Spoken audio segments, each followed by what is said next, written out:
Assalamualaikum warahmatullahi wabarakatuh. Waalaikumsalam warahmatullahi wabarakatuh. Selamat pagi, selamat datang kepada para peserta pembuatan media poster Pagi. sebagai sarana demokrasi mahasiswa FIS UNJ. Yang kali ini dihadiri dari kurang lebih 30 mahasiswa dari berbagai program studi dan juga di hari ini yaitu sudah hadir yang terhormat kepada Wakil Dekan 1 yaitu Ibu Dr. Kurniawati MSI dan yang terhormat Bapak Iqbal Syafruddin SPD MIP selaku pemateri di hari ini. Marilah kita buka acara ini dengan mengucap Bismillahirrahmanirrahim. Bismillahirrahmanirrahim. Baik, selanjutnya adalah sambutan dari yang terhormat Ibu Wakil Dekan 1 yaitu Ibu Dr. Kurniawati MSI. Kepadanya dipersilakan. Selamat dan sukses untuk penelitian Bapak Iqbal Syafruddin yang berjudul Pembuatan Media Poster sebagai Sarana Demokrasi Mahasiswa FIS UNJ. Semoga memberi manfaat sebesar-besarnya bagi pengembangan penelitian di lingkungan Fakultas Ilmu Sosial UNJ, khususnya Prodi PPKN. Selamat juga untuk mahasiswa yang akan mengikuti kegiatan workshop pengembangan media ini. Terima kasih. Baik, terima kasih banyak kepada Ibu Dr. Kurniawati MSI atas sambutannya. Selanjutnya yaitu penyampaian materi dari Bapak Iqbal Syafruddin SPD MIP. Kepadanya saya persilakan. Oke, terima kasih kepada Saudara Moriska selaku MC hari ini, serta kepada peserta mahasiswa yang telah hadir. Izinkan saya untuk menyampaikan teman-teman yang saya hormati bahwa pembuatan poster ini merupakan bentuk daripada ekspresi kita sebagai warga negara.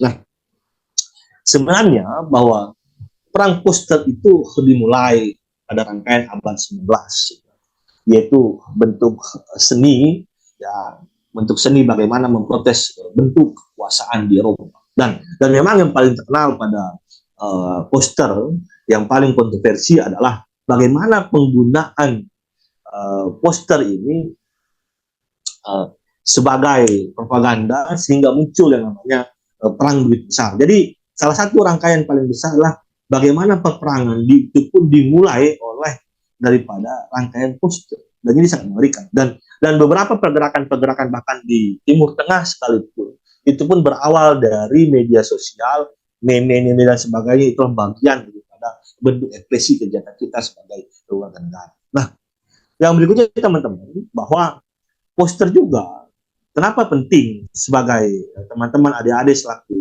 mahasiswa, misalkan katakan kalau teman-teman hanya berdemonstrasi, misalkan ada kegiatan demonstrasi tentang kenaikan UKT atau PTNBH di UNJ nantinya, apakah hanya sekedar cukup berdemonstrasi, hanya membawa sebanduk sebuah tulisan? Itu tidak, maka diperlukan yang namanya poster sebagai sarana mengkritik kebijakan, sebagai sarana intervensi terhadap kekuasaan.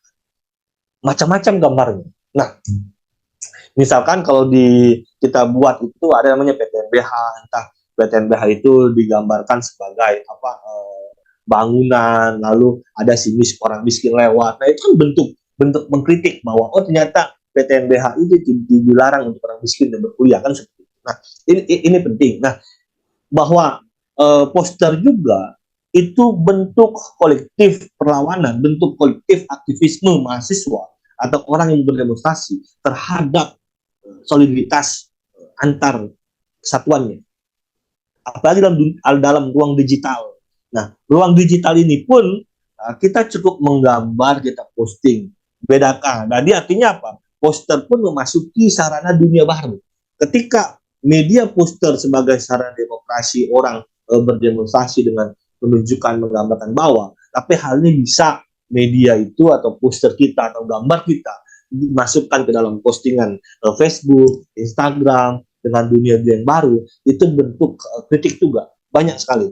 Ya, misalkan Tony saya lupa di Facebook itu apa, dan dia kerjaannya ya bukan kerjanya dia di luar negeri, tapi dia selalu cinta sama Indonesia, sehingga dia selalu membuat karikatur itu pun bagian daripada poster sebagai sarana demokrasi untuk mengkritik kekuasaan. Nah, kegunaannya banyak sebagai edukasi, misalkan dilarang buang sampah sembarangan dan sebagainya, lalu sebagai protes terhadap kekuasaan, sebagai partisipasi warga, sebagai partisipasi mahasiswa. Nah, yang berikutnya bahwa mengapa poster sangat efektif dalam mengedukasi politik atau sangat efektif dalam memprotes kejahatan. Karena yang pertama dia mampu menggambarkan, mengkombinasikan antara visual gambaran dengan teks yang mau kita baca. Andaikan pun tidak ada teks, maka kita bisa mencernanya dengan mudah. Misalkan gambar anjing menggigit tulang, lalu ada gambar istana tuh. Artinya istana membutuhkan seorang penjilat untuk melanggengkan kekuasaan. Nah, yang berikutnya lagi, dia mudah diakses dan mudah dibuat, teman-teman. Ya. Yang berikut yang paling penting bahwa poster yang terbaru dalam bentuk pergeseran era digital, gambar-gambar era digital, itu bisa kita share pada media sosial dan itu lebih mudah. Nah, ini contoh-contoh pembuatan-pembuatan yang kita lihat di demo-demo, berbagai demo. Ya, ini bentuk poster. Dia melalui tulisan. Ada nggak poster melalui gambar? Ada. Misalkan dalam background yang hari ini kalian pakai, itu adalah bentuk visualisasi pada poster. Poster tidak hanya bentuk tulisan, tapi bisa juga dengan gambar. Nah, saya rasa itu terima kasih atas partisipasinya teman-teman dan juga mahasiswa semua. Silakan, ada yang bertanya? 1-3 orang, silakan. Monggo. Ya, sebelum saya izin perkenalkan diri, saya Yohanes dari mahasiswa PPKN FIS. Izin bertanya Pak terkait tadi media poster ya sebagai salah satu sarana dalam demokrasi gitu Pak. Nah, mungkin pertanyaan saya sih lebih ke opini dari Pak Iqbal sendiri gitu. Menurut Bapak, apakah implementasi dari poster ini sebagai sarana demokrasi itu apakah sudah benar-benar efektifkah ketika ada beberapa aksi secara langsung gitu? Apakah menurut Bapak sudah efektif atau sudah benar-benar sesuai dengan tujuan itu sendiri, atau justru menurut Pak Iqbal tuh sarana media poster sekarang ini tuh masih kurang kurang di up gitu Pak, atau kurang digunakan lebih baik lagi gitu? Mungkin itu aja sih Pak, ingin dari saya. Terima kasih. Terima kasih pada Yohanes dari Prodi PPKN. Nah, ini menarik sebenarnya. Kalau misalkan didengarkan atau tidak, bahwa demonstrasi itu tidak selalu melulu bicara soal kita demo maka akan digolkan. Tapi esensinya adalah bagaimana demonstrasi melalui poster, ide gagasan kita tersampaikan. Kalau kita lihat misalkan, saya juga kurang setuju ketika muncul di Instagram, di Twitter, soal ada demonstrasi siswi yang pakaiannya agak seksi, terus ada tulisannya itu yang diposting sehingga viral. Lalu ada yang setuju, ada yang memenuhi kontroversi. Sebenarnya bukan itu, tapi coba kita bentuk bahwa media poster yang ideal itu, walaupun tidak ada yang ideal di muka bumi ini, bahwa dia harus menyampaikan pesan itu tersampaikan. Misalkan hari ini yang terbaru misalkan adalah bagaimana tentang Papua tertuju. Nah, itu kan menarik. Apa sih sehingga orang rasa penasaran terhadap apa yang terjadi dengan Baufudigul, apa yang terjadi dengan Tanah Merah, apa yang terjadi dengan di provinsi sebagian Papua misalkan. Bahwa hari ini misalkan Bang Hatip Kadir, dia seorang antropolog, seorang dosen dari Erlangga atau Brawijaya, saya lupa, tapi sekarang dia sedang postdoktoral di Nanyang University Cina. Ya, dia menulis tentang bagaimana dengan posternya, gambarnya itu, bahwa pada akhirnya orang-orang Papua dipaksa lari ke pegunungan. Yang ada di pinggiran pesisir itu adalah orang-orang Jawa, orang-orang khas migran. Nah, apa yang ingin disampaikan melalui poster tadi adalah bahwa jangan sampai orang asli Papua pada akhirnya menyingkir, dikerdilkan. Ya, kalau yang all Asian itu kan bagaimana tentang orang biar melihat Papua sesungguhnya apa yang terjadi, misalkan permasalahan misalkan. Nah, banyak hal misalkan poster kenaikan UKT. Ya, kita hanya melihat tulisannya saja, coba kita bingkai dalam bentuk gambar, dalam bentuk seni, itu kan menarik. Ya, bahwa yang penting kita sampaikan, dia viral, kita sampaikan, wih keren sekali gambar, oh ini maknanya. Nah, jadi ada sisi seni dalam poster di balik tuntutan itu, dan itu tergambarkan, tercapai. Ya misalkan orang gambar tikus, orang orang kenapa koruptor tuh digambarkan dengan tikus, ya tikus di meja dan sebagainya, karena dia rakus makan semuanya apa dimakan, dia licin, tidak pernah tertangkap oleh kucing. Bahkan hari ini kucing takut dengan tikus, digambarkan itu tikus dengan kucing. Nah, itu pesan-pesan yang disampaikan. Artinya kita harus menyampaikan pesan baik secara tekstual maupun gambar, sehingga pesan itu disampaikan dengan baik. Bisa kita share atau kita gunakan ketika demonstrasi, atau misalkan simple, kalian tidak suka dengan pembangunan di UNJ dengan berlatar belakang hutang misalkan, atau dengan PT LBH, kalian protes dengan menggunakan rangkaian gambar-gambar dengan seni, dan itu lebih menarik orang memahami, melihat apa sih yang terjadi. Oh ini juga infrastruktur, tapi duit makin banyak, oh berarti dengan nambah gedung yang bagus bayaran akan naik, kan begitu. Jadi orang lebih berpikir, oh maknanya apa, oh ini seperti apa. Nah itu yang ingin kita sampaikan. Seperti itu Bung Yohanes mungkin. Oke, satu lagi silakan. Satu lagi.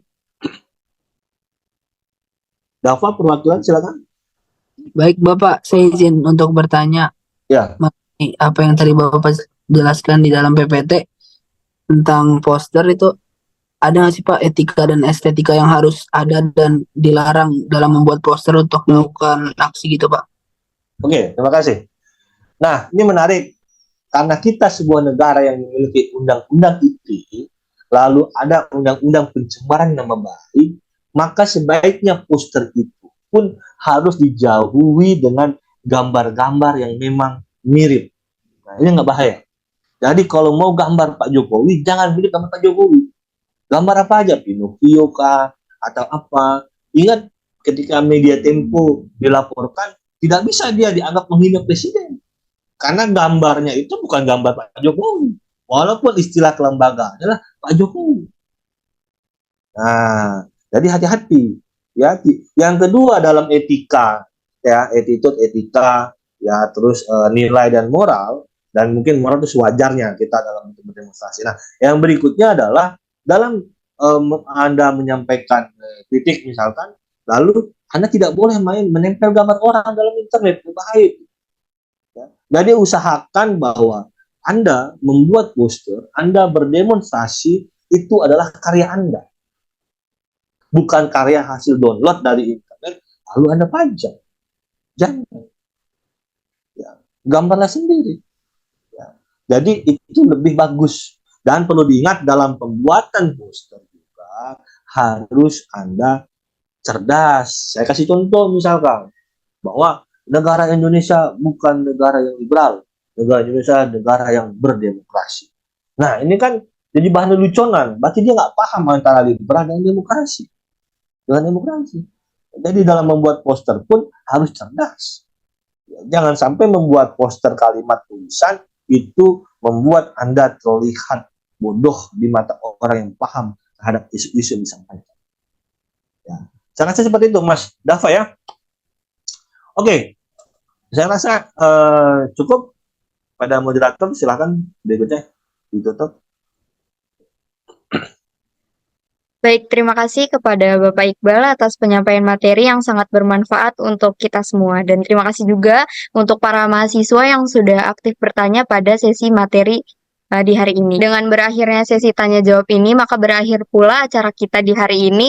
Mari bersama-sama kita akhiri acara ini dengan mengucapkan hamdalah. Alhamdulillahirrahmanirrahim. Kurang dan lebihnya mohon maaf. Wassalamualaikum warahmatullahi wabarakatuh. Two oceans in between us, and we fish